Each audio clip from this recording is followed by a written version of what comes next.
Good morning, designers. We're very excited and grateful that we're here today with Lindye Galloway. My name is Reisa Eldon, and I'm here on behalf of Ivy. Super excited to end the year with a bang.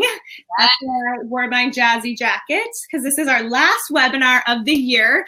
And we're really going to be diving deep with Lindye. If you got my email that I sent just an hour ago, and talking all things managing an interior design business, starting an online shop, managing vendor collaborations, working with your contractors, subcontractors, architects. We're really going to run the gamut today with Lindye, if you will. Not at all. And before we get started, I wanted to introduce Lindye. For those of you, if you don't know who she is, you should start following her on Instagram because she's killing it. And just give you a little bit about her bio and her business, and then I will run through the agenda of what we will be covering today. So first off, Lindye Galloway Interiors is a full-service design firm in Orange County, making sunny SoCal even sunnier with even better-looking homes, which you can check out on her Instagram profile. They specialize in new builds and complete remodels, as well as furniture and styling design. The LGI team has a unique eye for design and an ability to mix styles and bring a fresh, modern look to homes while utilizing comfort and practicality. Their eye-catching, trend-setting designs have been seen in the Corona Del Mar Home Tour and top publications such as HGTV Magazine, Domino, Huffington Post, Apartment Therapy, West Elm, Pottery Barn, and the list goes on and on. So please welcome me and joining Lindye. Thank you for grabbing an hour of your time, because I know this is one of the busiest times of year for you. Just a little, but I'm so excited to be here. I love what you guys are up to with this, and I'm honored to just be here for a short time and hang out with everyone. So it's going to be a fun hour. Great, great. And what will we be covering today? One, transforming your design business to so much more. Finding your niche. I can never say that word. I don't know why. It's like the hardest word for me. I want to say it one way and then I say it another way. Yeah. Working with contractors, builders, and subcontractors. Like I said, this is a topic that is so hot right now. I get personal text messages all the time. But like, hey, Reisa, what do you think? Yeah, and Lindye's really put together this awesome, cohesive team. So we're excited to hear from you. The value of social media and video content, leveraging vendor partnerships to build an alternate revenue stream. Yep. But before we get started, I want to hear your story. How did LGI get started? Where do we begin? So I'm going to give you the high-level review, which I talk a lot, so it's still going to sound like very in-depth, so bear with me. But the high-level review is I started my firm about 4 years ago. Okay. I actually did not have any schooling previously in interior design. I went to college for communications because I was that person that didn't know what I wanted to do, and I definitely wanted to socialize. So I just did communications, easy breezy. When I got out of school, I dabbled in some different design industries, but hadn't really found my niche. And then about 4 years ago, my husband and I were pregnant with our first son, who's now 4. So I'm going to put together a timeline and you're going to be like, what were you thinking? And I'm not quite sure. So we had our son about 4 years ago. And at that same time, I remember laying in the hospital room and I was about to push out this like 10-pound baby. And my husband was like, hey, I found a house in Eastside Costa Mesa and it looks like it has a lot of potential. It's a total dump, but we should go check it out. And through a series of events, I decided to go with the flow. We went and checked it out, and it really was walking through that home that something kind of stirred in me, and I realized that there was, now looking back, I can realize that there was this interior design thing that I kind of had just in my nature that really started to blossom through that process. So we bought the home, we sold our other home, fully furnished in 14 days. So I have a 3-week-old. We buy the home, we have to move out of the home, then we start renovations, and it was like a 4-month process. And in that process, I learned a lot. Again, with no schooling, it was a little challenging and crazy, but I made all mistakes on my own home, which was helpful. We did also fully furnish our home, so I kind of got my feet wet and all of that.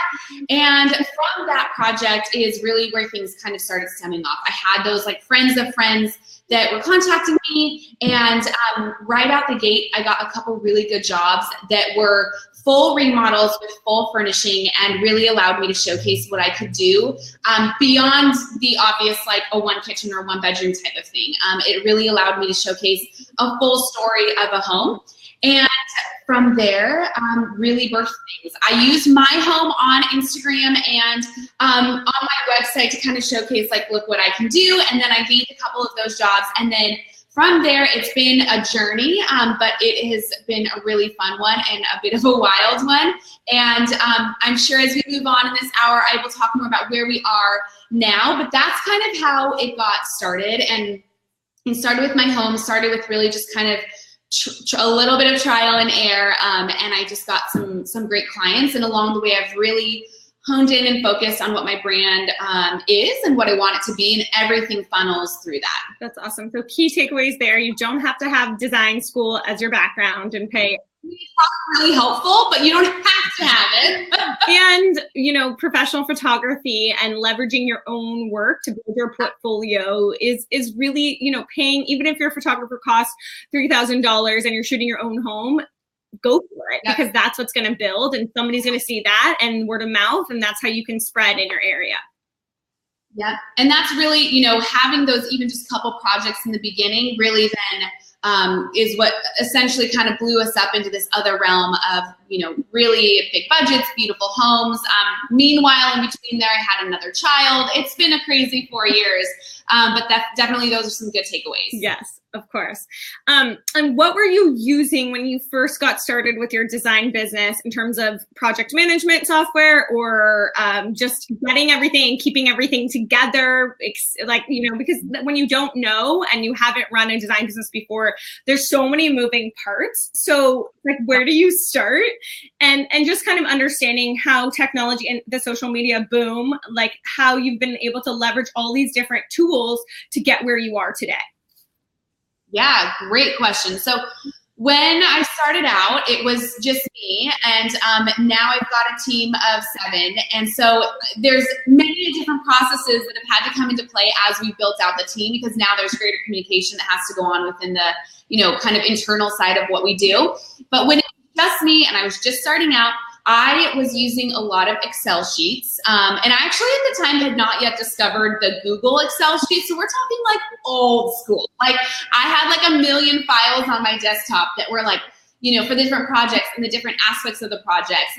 And I was a bit of what you could call a hot mess.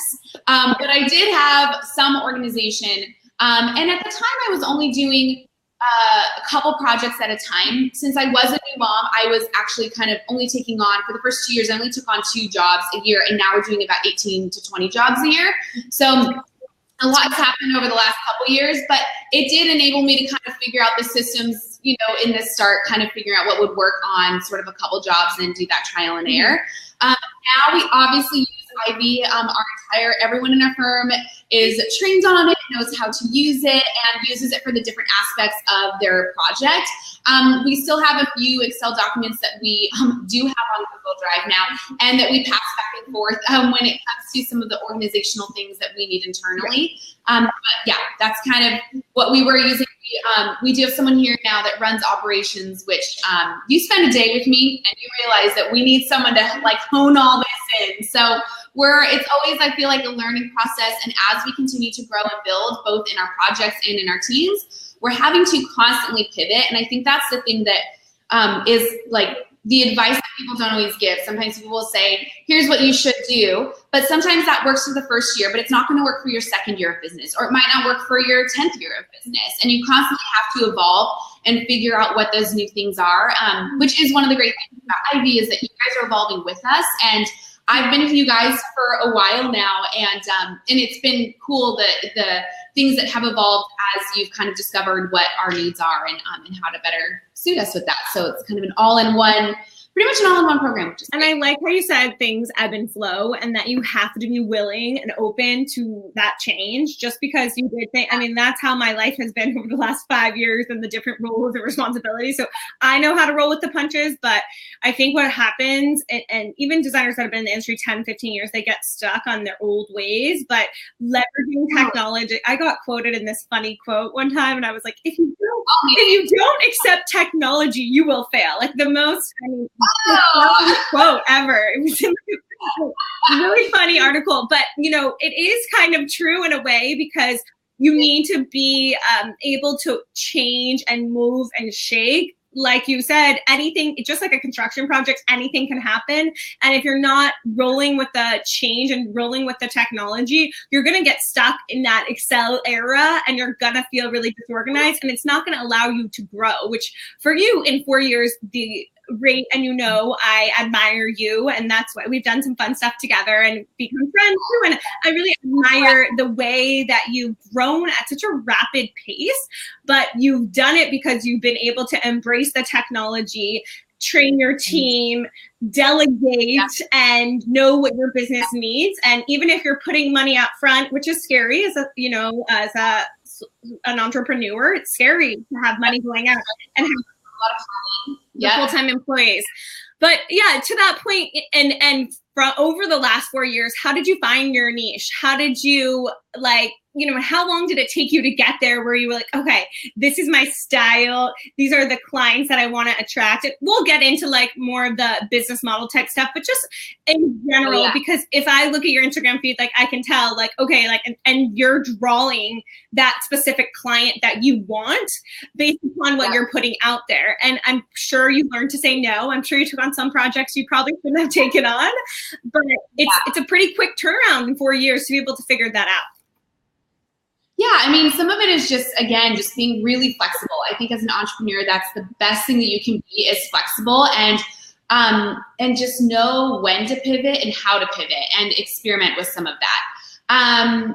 What was the original question? Oh, your niche. How do you find your niche? Like a kind of important question. So in finding my niche, I will say this. When it comes to style, that's an area where I love the idea of the ebb and flow throughout the years, because something that we all have to realize is that, one style isn't going to stick forever. My favorite question, and I would never say, I hope there's not clients tuning in, because my favorite question is when clients are like, I want something that's going to last me 20 years. And I'm like, nothing's going to last 20 years.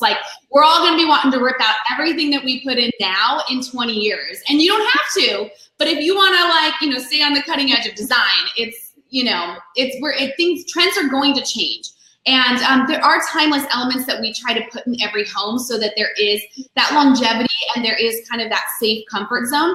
But we also want to be on the cutting edge of what's next. And so that for us has been a really unique thing, because I know a lot of designers are saying, okay, I want this style and this style only. I want to be coastal, or I want to be modern, or I want to be eclectic. And we're trying to say, we're going to take on a few different styles. Some of them you haven't even seen hit our Instagram yet. We're working on a few really contemporary homes. So that will be kind of something interesting that, you guys will see rolling out. But all of it, the biggest, most important piece is to have every project, no matter what style, has our fresh, modern approach. So what I always say for every project is, it doesn't matter the style. I mean, it kind of does. There are styles that we don't take on. But generally speaking, if there is a style kind of encompassed in the kind of umbrella of styles that we want to work in, every one of those jobs just needs to have that LGI touch and that branding perspective kind of layered on top. But we want to stay flexible to different clients, and it's fun and challenging for us to have different styles. But when it comes to other elements, like finding the niche clientele, that's where I find that no matter what the style is, that's great. We can work with different styles, but there is a certain client that we're going after. And that is people that, most of our kind of bread and butter is in Newport Beach, right along the coastline. We get to work on beautiful homes and install homes with the ocean view right there. And the way that we've really kind of tackled that is really in what we put out. So in the beginning days, everyone knows, even I had a couple rooms that I did that, maybe the budget got a little tight and so we couldn't do as much in that room. It still looked pretty put together, but maybe it didn't look as high end. So I wouldn't necessarily post some of those photos, or I may only take a shot of like one particular angle where it looks more full. So some of that was finding the niche of understanding who I wanted the client to be, what age range that client was going to be, what speaks to them, and how to put out to them what they're going to want to see. And thankfully, that's kind of what has been a snowball effect for us is, you know, there's many things that I haven't shared on social in the beginning because it wasn't what I wanted people to perceive about what we could do. And some stuff you know, do because the client wants it or because, you know, budget constraints. But we're now in a fun position where we get to do the whole homes and we're doing everything from the finishes to the furniture.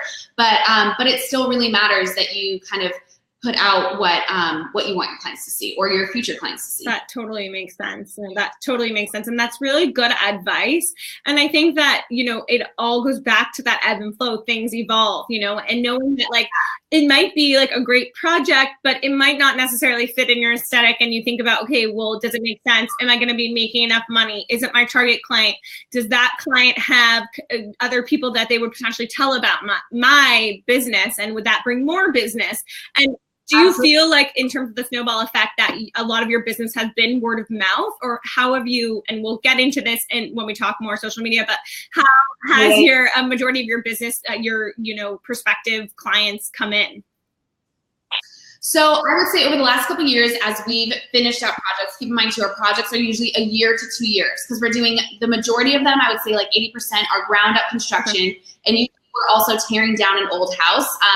Which my son loves. Actually, I take him to those when they were tearing it down, and I asked him what he thought mommy did the other day. I was like, what does mommy do all day, you know, while I'm like at work? And he's like, oh, his first answer was really good. He was like, you build really beautiful homes, but you also tear down a lot of homes, which doesn't seem very like nice. And I was like, well, it's kind of true, but we're tearing down the old, rebuilding the new. And we do a handful of remodels too, but usually we're leaving like one wall to call a remodel and everything else is being redone. Now that we've had a handful of projects come through, we are getting a lot of word of mouth from people who've had their experience working with us and they're now telling their friends about us. But a lot of it has come from Instagram. I would probably say about 80% of our business comes from Instagram. And usually when people walk in, what I love about it, and again, we can get into more of these details later, but it really is kind of the initial sales pitch. I mean, when people come in, they already know that they like our style. They already have seen me on stories, so they kind of know a little bit about who I am and who the team is.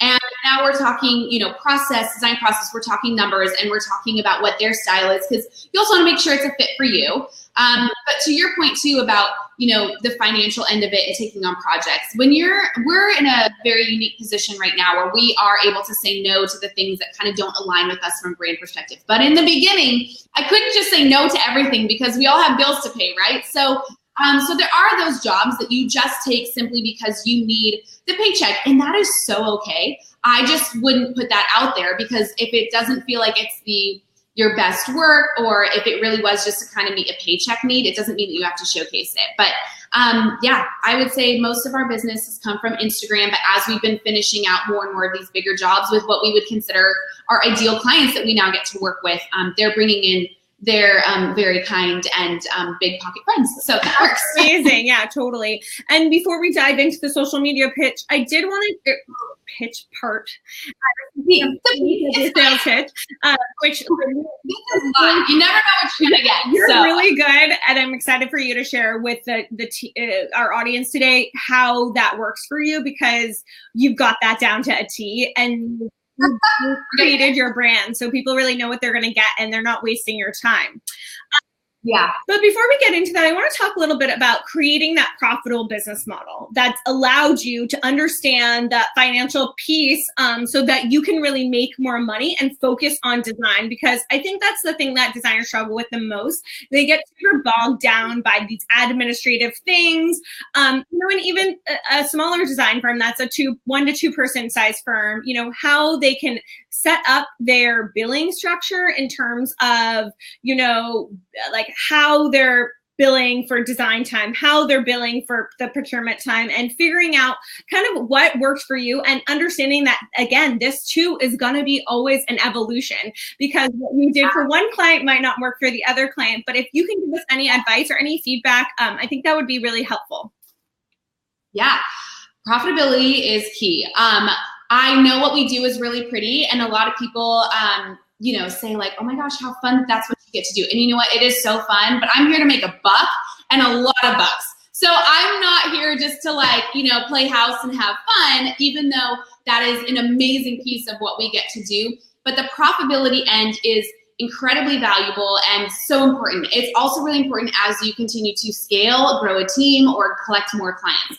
So there's a couple different ways that I kind of talk about this. So there's, for me, what were kind of the beginning days, and then how that, again, has evolved and changed.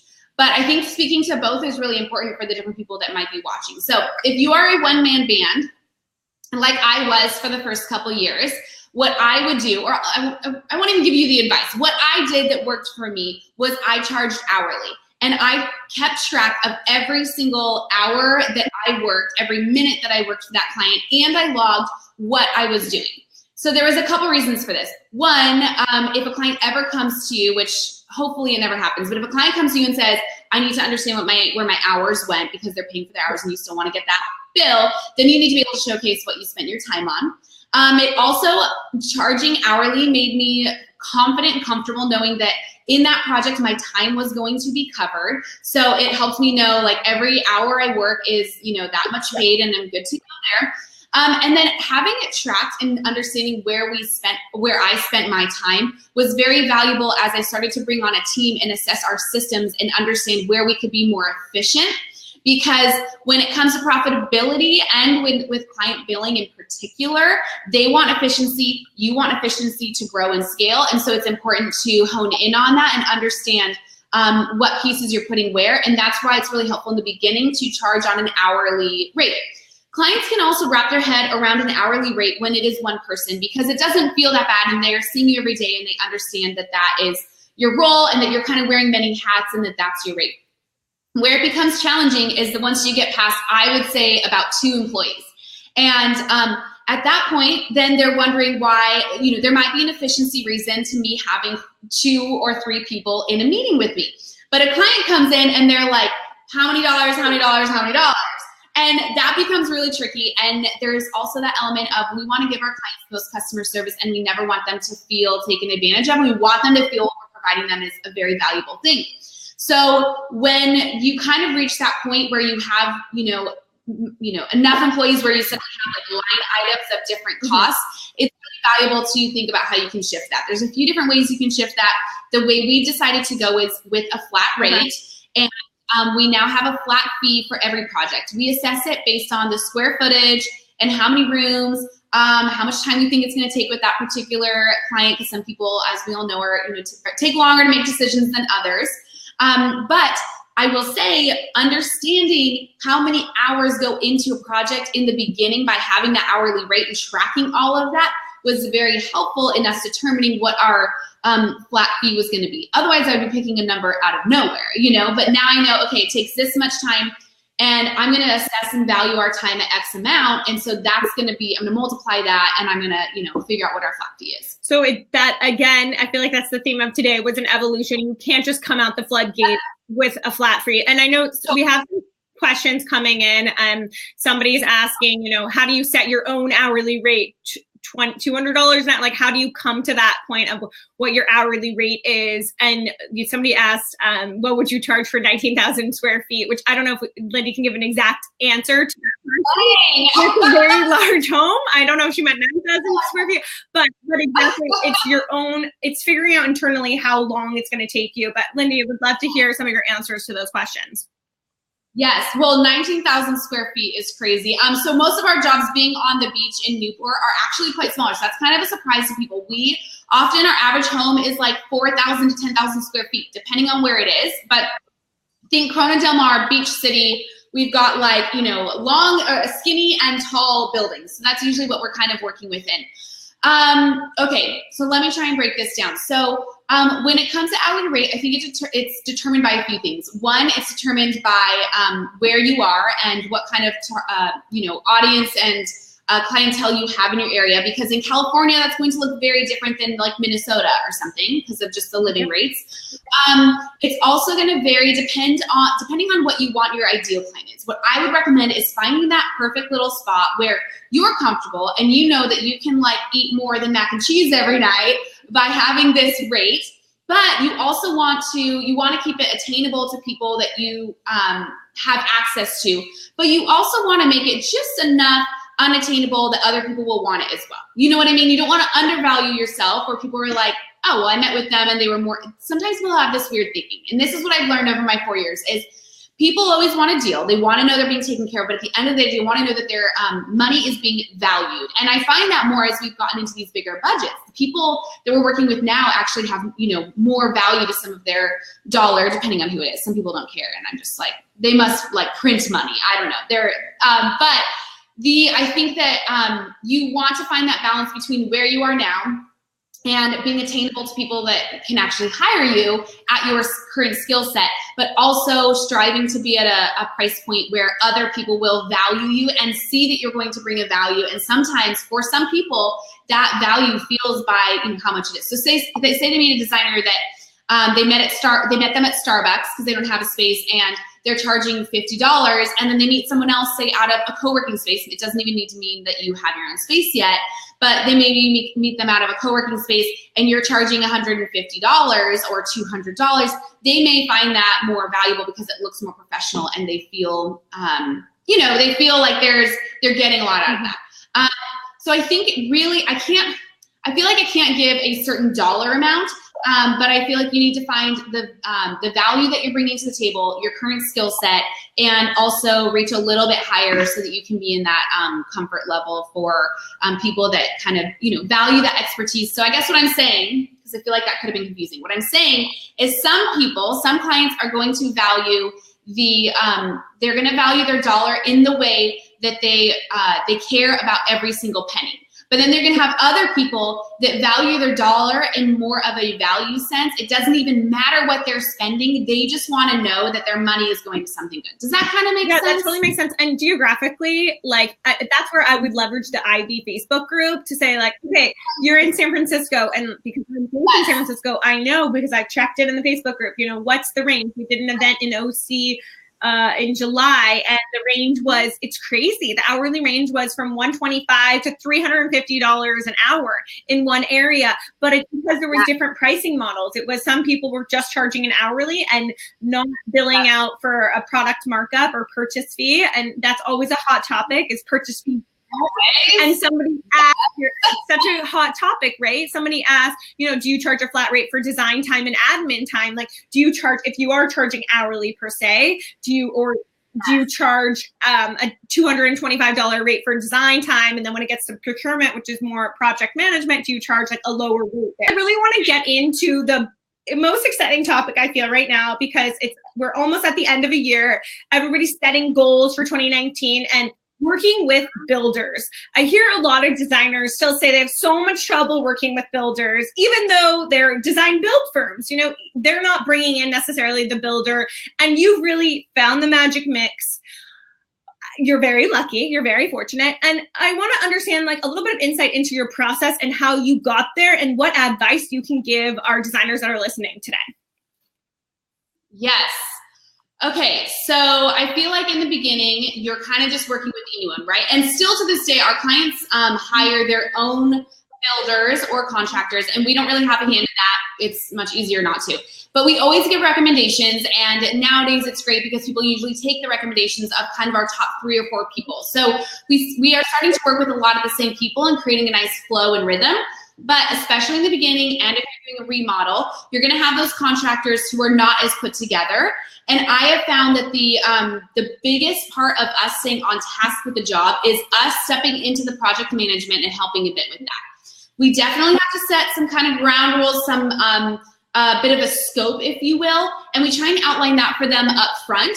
But we try to aid a lot in that process and help the builder out. And the way that we kind of even tell our clients and tell our builders and contractors is we're here as a liaison.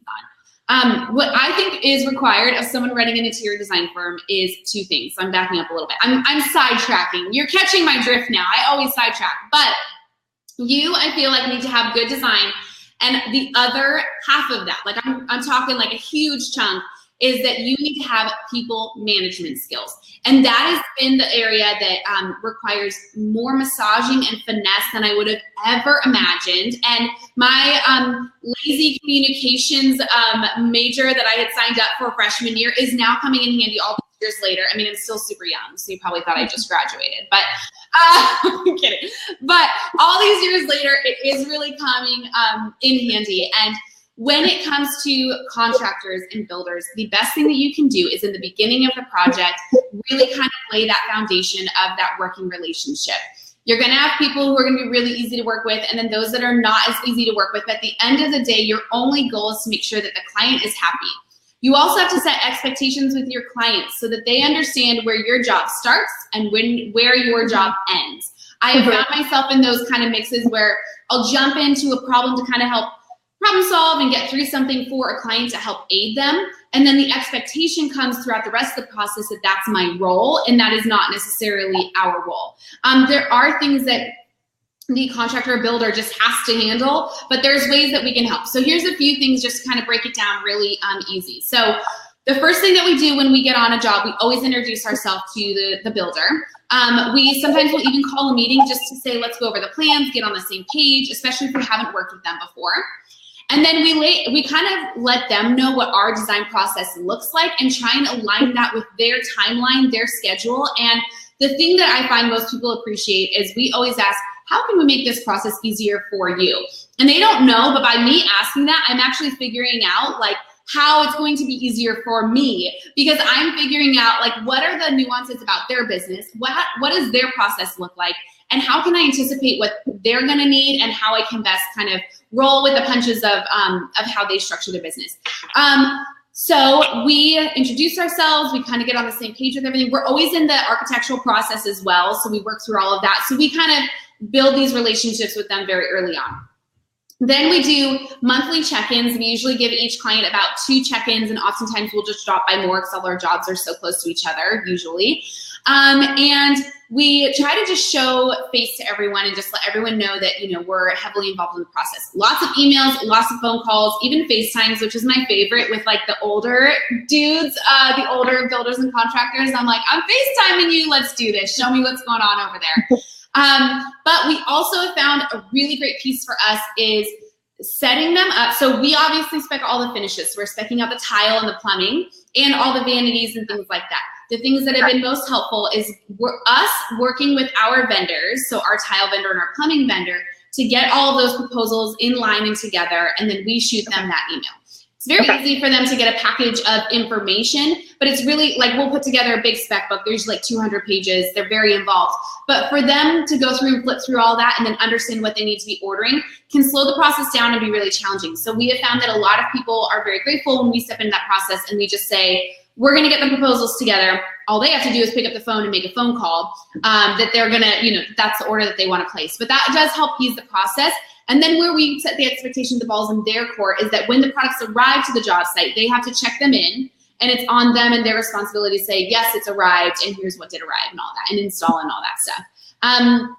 I would say the other thing too is just kind of walking with them through the process to the end. A lot of times at the end of a project, it's kind of easy to, after like a furniture install, to be like, I'm out, bye, moving on to the next project. But the reality is that whenever we install a furniture project, you see our videos or you see our Instagram, there's still like a month of stuff. The client moves in and maybe they need to make sure that certain appliances are working properly, or there's just like little things that, yes, do fall in the contractor bucket, but we just try and aid in that process and keep that line of communication open with everyone. In terms of communicating with your builder, do you have special documents that you use, or is it all just a verbal relationship that you've built? Like, do you have a contractor expectation sheet?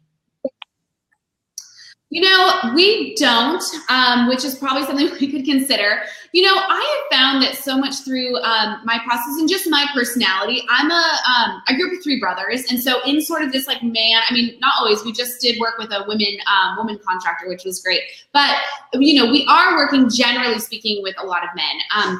And we are also working with people who have been in this for a while, and they have their way of doing it. And so for us, it's really finding that balance of how can we aid them and partner with them, but not make them feel like we're trying to take over the process. And so I try to keep it relatively casual, and I'm pretty sarcastic on the job site and just try and keep it fun, but also try and lay those kind of that groundwork and those rules as we go, and try to, understand where to intervene and where to kind of step out, because at the end of the day, you are a designer, and there is parts of that process that that's what they're brought in for and that they need to focus on. Speaking of that, this is a question that just came in now. This is a question I get all the time. Who does the purchasing of the tile, the plumbing? Do you leave those things to the contractor? Do you guys purchase those things? How does that work? Okay, I love this question because full transparency, I want to look like we've got it all together over here, but this is something that we have been experimenting with all year long. We've gone through a lot of different things, so I actually feel like I can speak to this from a fresh perspective of what not to do and how we're now doing it. So we did used to purchase it, and we would add our markup on the tile and plumbing. And the challenge with that is that if we purchased it, there was a bit of liability to, did it show up to the job site, and did the right amount show up to the job site? But I feel like that's really something that the contractor should check in, because he's there every day. The builders in his, PMs are there every day. Their subs are there, and they should be the ones making sure it's arrived and that it stays safe and secure.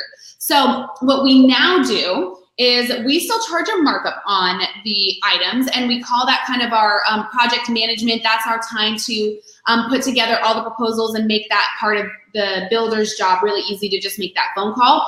But then we get it all prepped, we charge our client the percentage on that stuff, but then we have the builder or the contractor actually place the order and manage that process of it getting to the job Interesting. site. So then the client is getting charged, what the builder is on, not a flat fee. If the builder's on a time and material, then they would charge profit and overhead. So then the client's getting hit with two markups on the same item?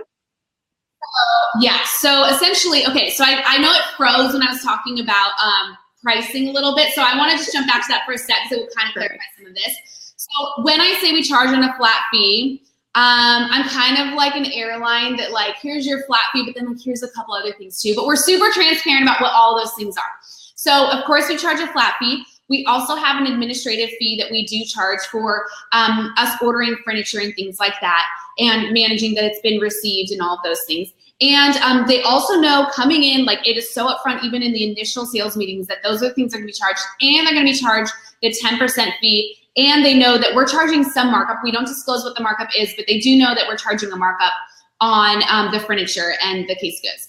But we, that is something that we— Let's be clear, it's not necessarily a markup, it's a purchase fee, it's a cost of doing business. So it sounds nicer than saying markup, because markup sounds like— And if we could use that word industry-wise, it would be great. But I assume most people are kind of hearing, understand what I'm saying with that. But yes, it is not I love when clients are, or potential clients are, usually once they're a client, they understand and they're cool with it. But when a potential client is like, well, how much can you get me off? I'm like, do you walk in a Pottery Barn and be like, what did you buy this sofa for and want it for that price? No, you take it for what it is. So, but we do have, that line item, but I do present it to clients as, this is kind of a project management fee. It's, it's just part of the process.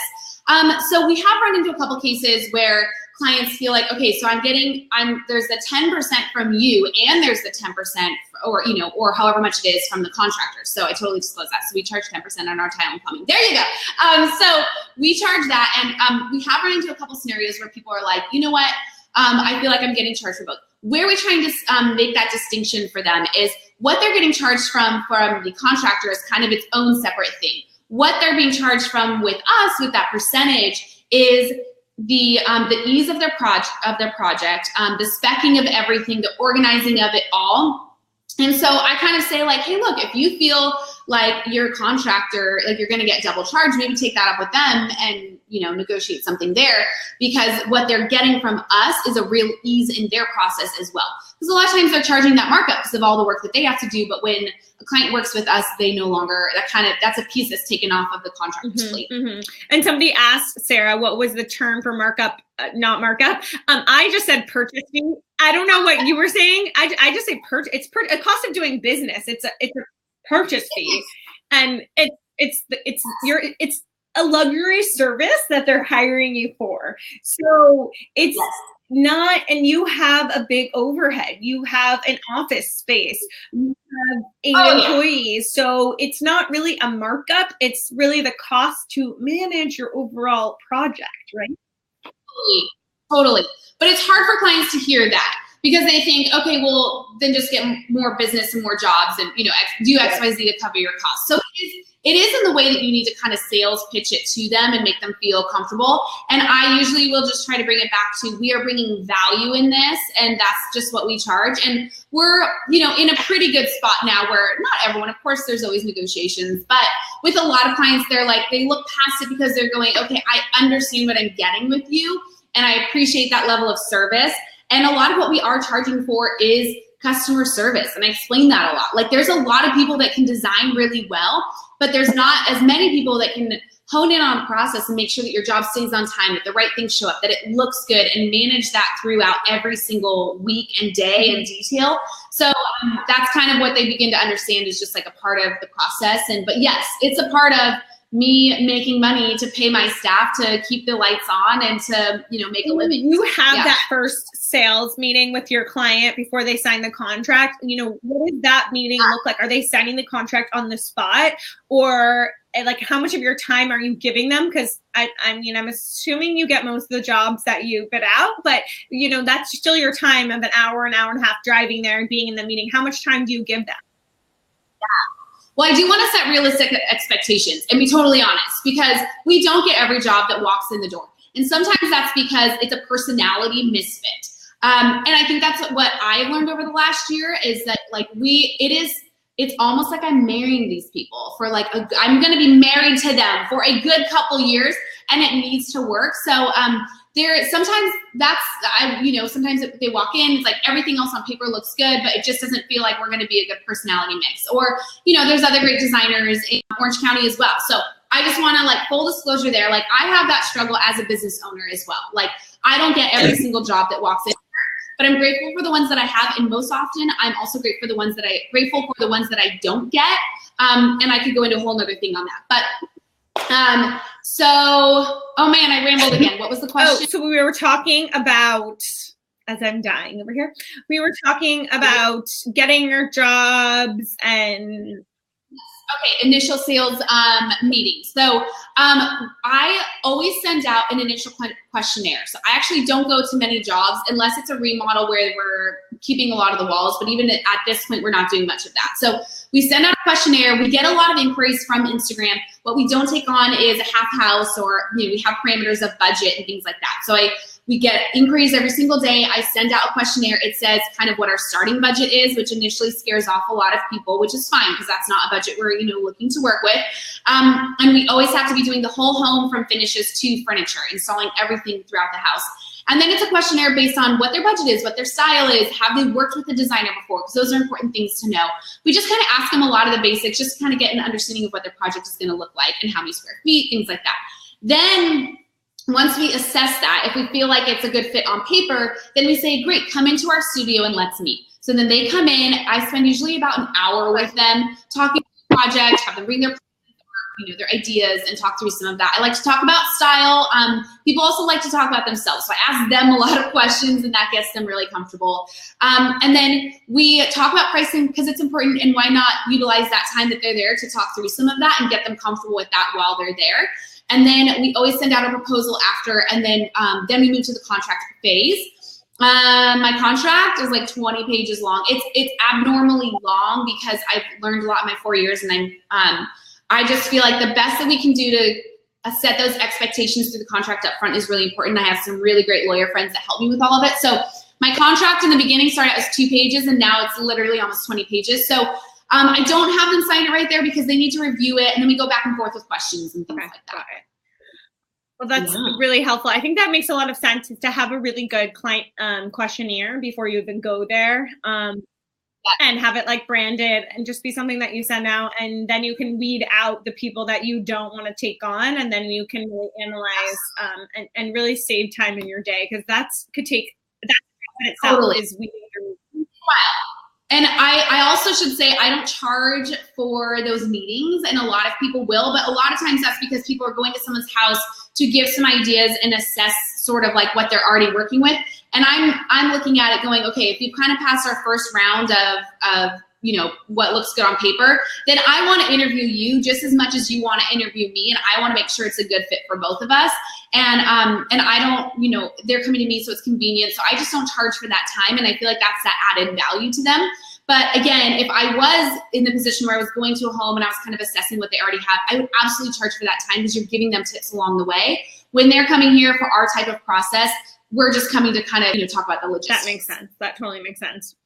Transitioning a little bit into social media, and we're already getting hit up with a lot of questions.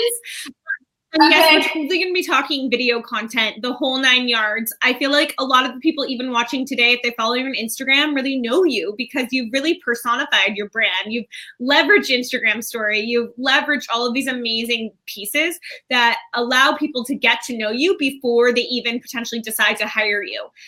So you have 50,000 followers or even more. I don't even know because I wrote that question like a month ago. So there's nothing more.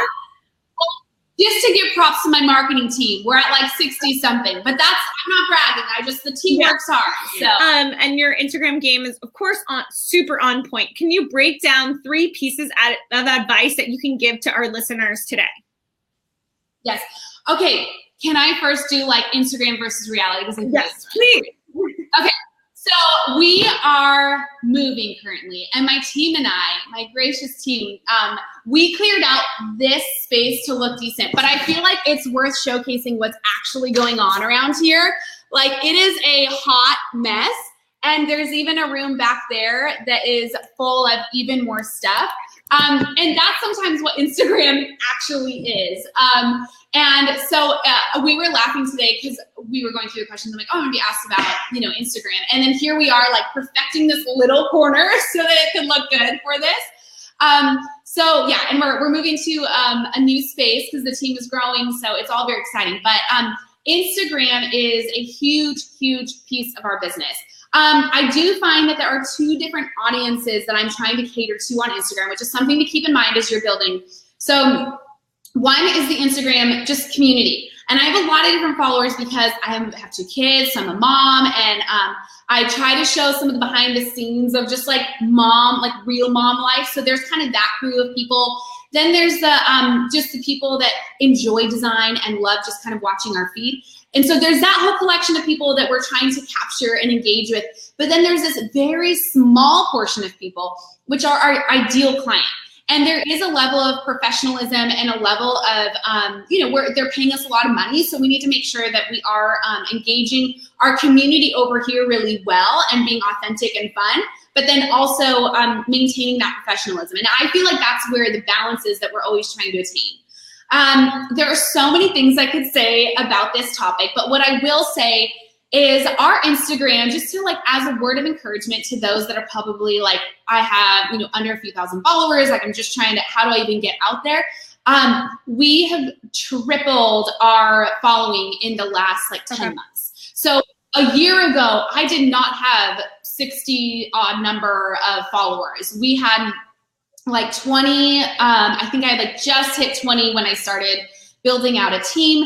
And yes, the more followers that you have, the easier it becomes to, you know, continue a following. But we have really honed in the last year on what Instagram is, how we can capitalize on it, and what we need to do to get there. So just want to encourage you guys that it's a lot of hard work, but if you do it, you can do, you know, a lot of things with it. So breaking down, a couple ways we use it. One, I'm like, let's do this.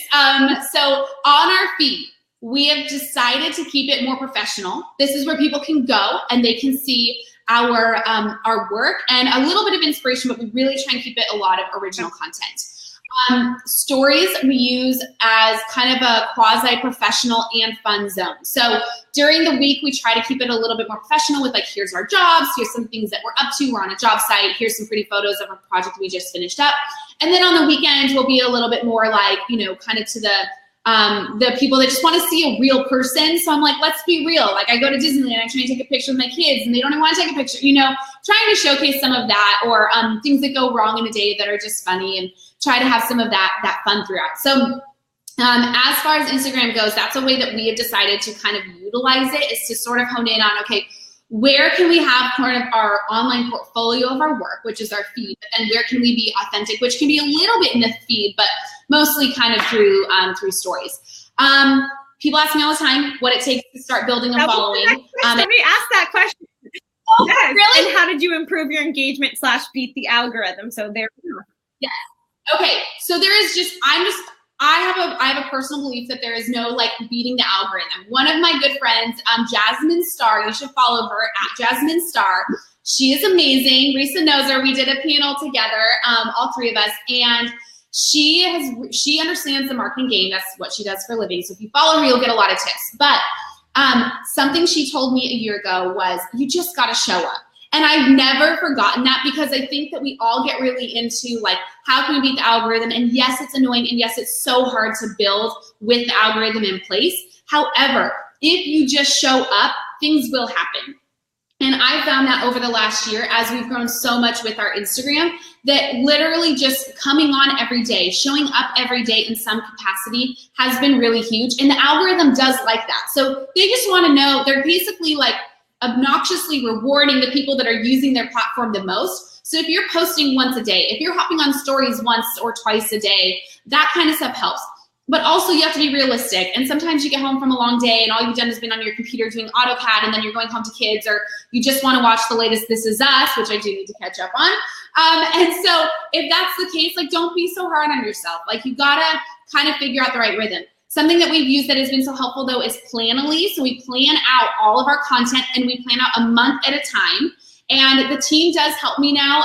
So when we get content in, they'll usually kind of schedule it out, and then Paige on our team and I sit down, we do the comments, and then I do a lot of DMs. I just kind of like that personal touch, and we do a lot of the comments together back and forth with people. So it really is about showing up, and that's something that people ask me a lot too, is, are you actually the one doing some of that? And yeah, I have support, but I am absolutely on there. If I don't show up, if I'm not showing my face on stories, and especially with kind of the rhythm with our brands that we've built on Instagram, then we're going to lose that engagement. So it's just important that you continue to show up. And I think you answered another question was, do you have an in-house marketing team or an outside firm? But I think you do that in-house, right?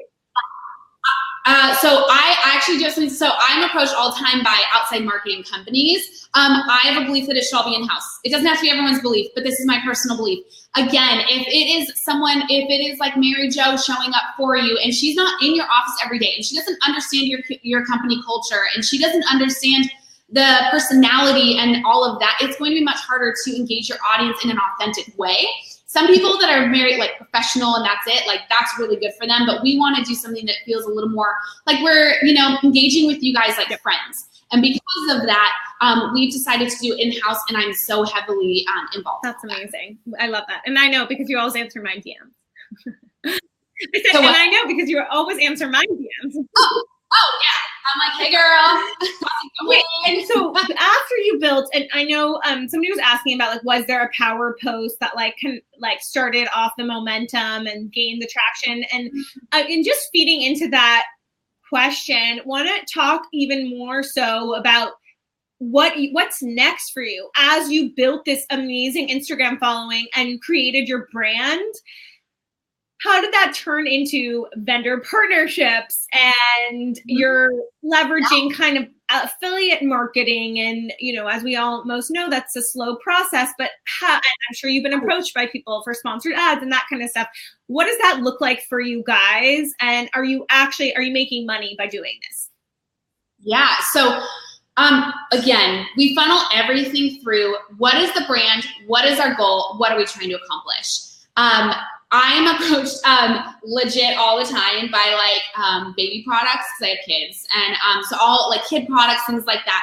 And I mean, while I would love to have, free goodies, it doesn't do anything for my brand because I am not a mommy blogger. What I am is an interior designer that happens to have 2 kids, so I showcase a little bit of that and I bring people into that because I want people to feel that authenticity and know who I am at the core. But me selling those bottles or those things isn't gonna be anything that's going to empower the brand. So we funnel everything through that. So we are turning down things literally every single day.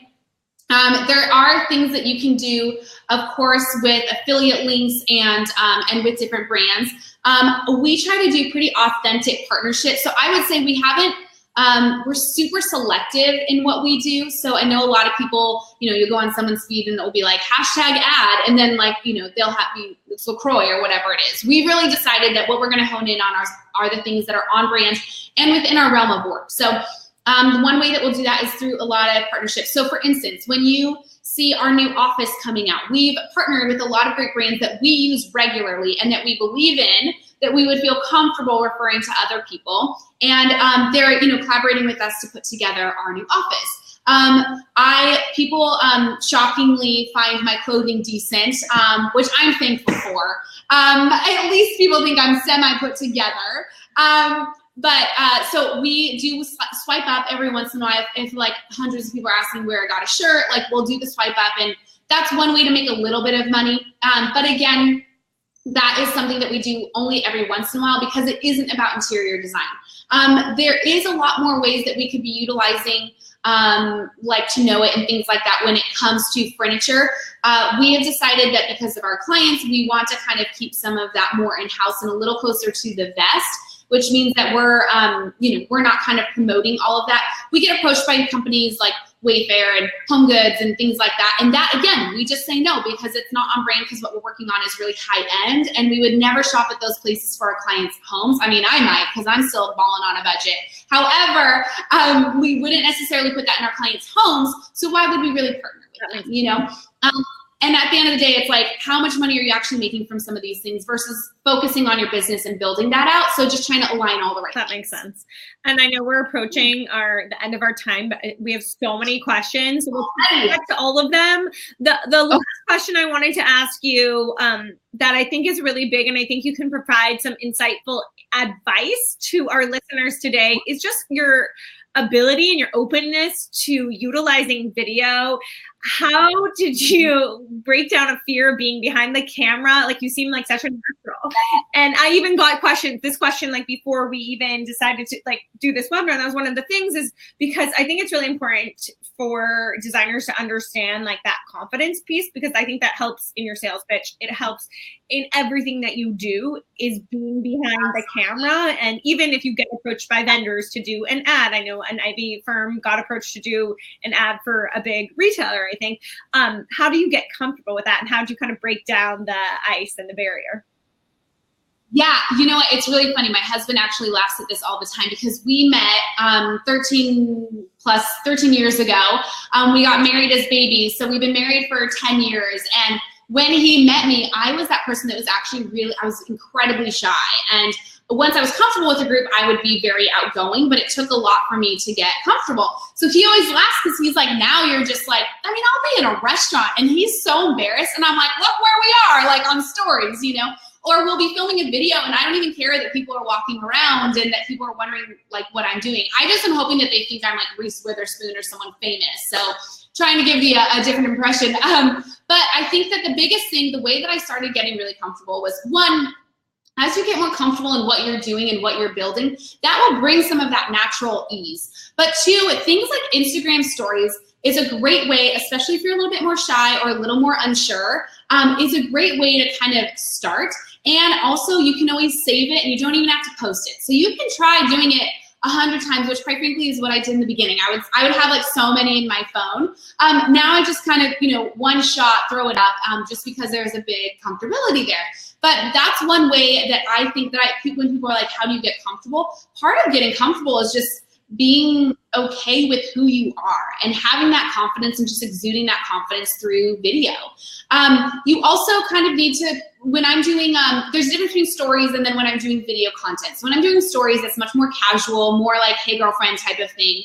When I'm doing videos, I still want it to be personable. So I want to engage people in that way, but I'm also trying to describe the design and what we were doing with it. And so that has a little bit of thought. I usually bullet point out kind of what I'm going to talk about, but I like to free flow.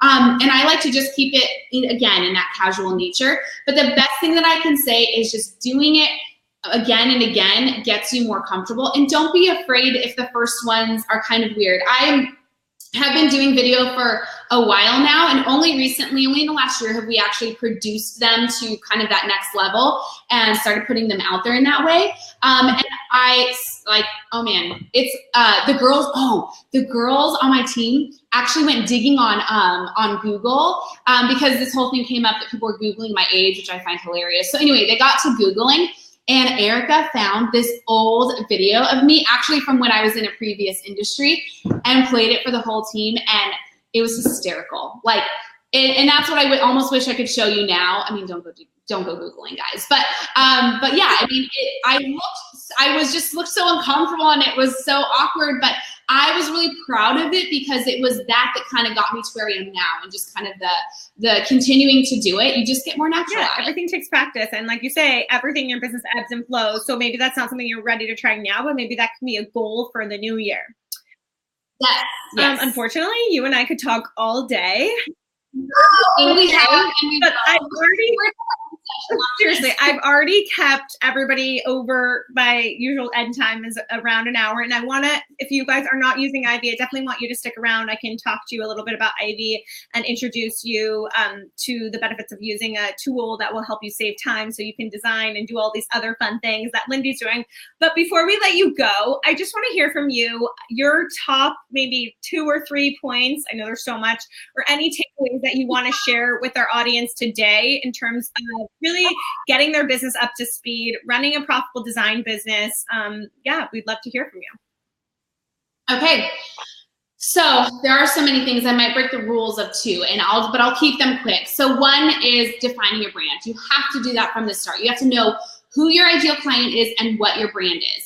2 is figure out your profitability. Make sure that you are actually making money at this and you're not just doing it as a hobby, and make it the kind of thing where you're combining your love and your interest with actually making some good money.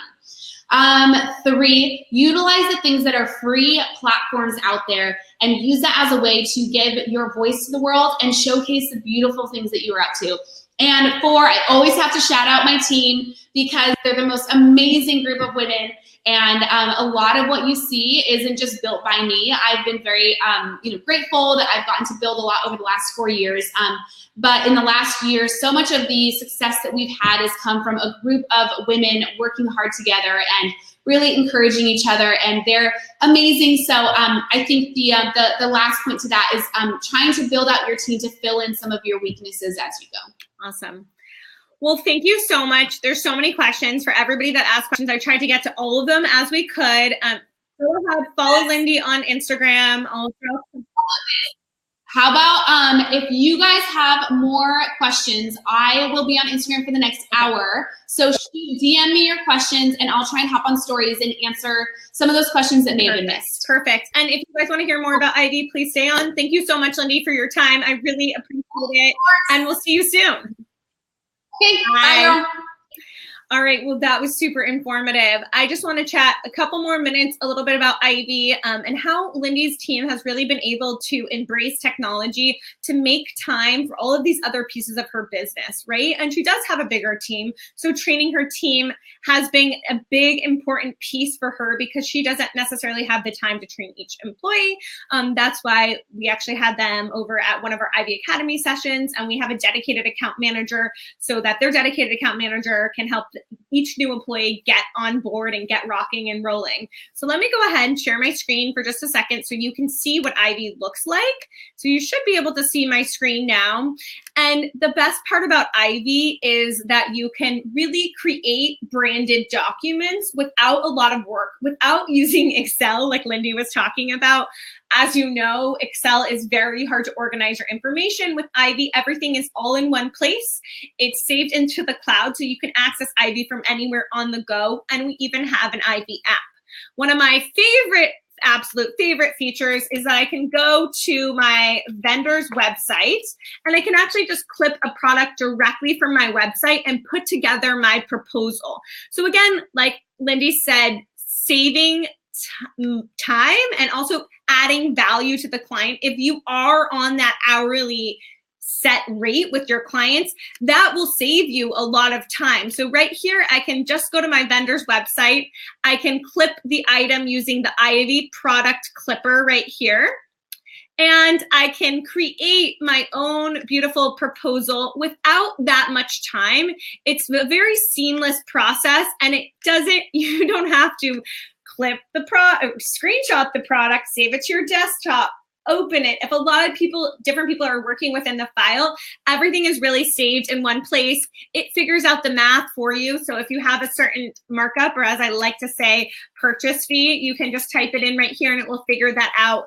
And then you can upload your pre-existing vendor list. So again, this process is really fast. You can add it directly to the project that you're working on and add all of the product details here.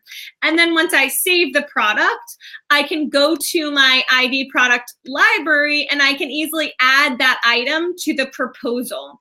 So that step of the process is really easy.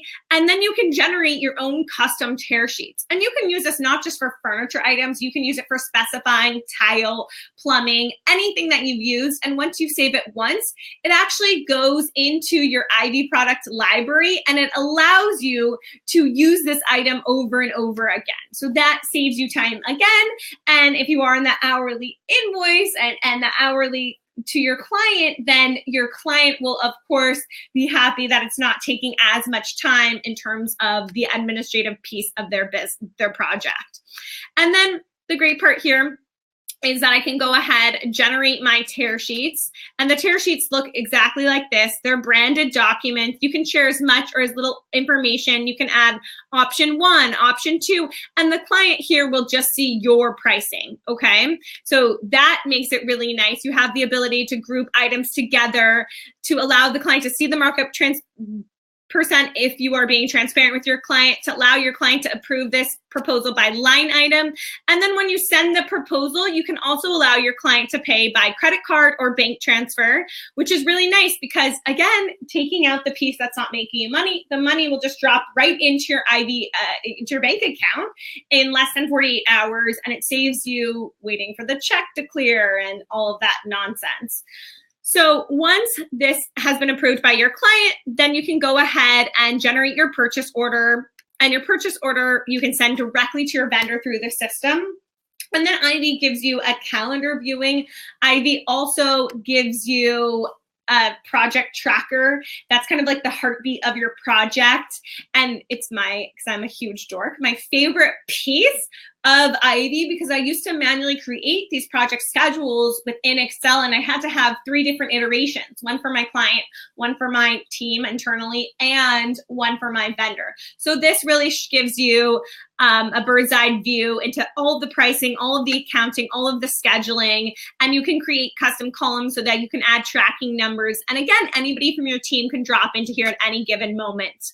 And then of course, Ivy houses all of your clients, all of your vendors. You can save your vendors' usernames and passwords in one place, so you don't have to have a Post-it note of every different vendor's account.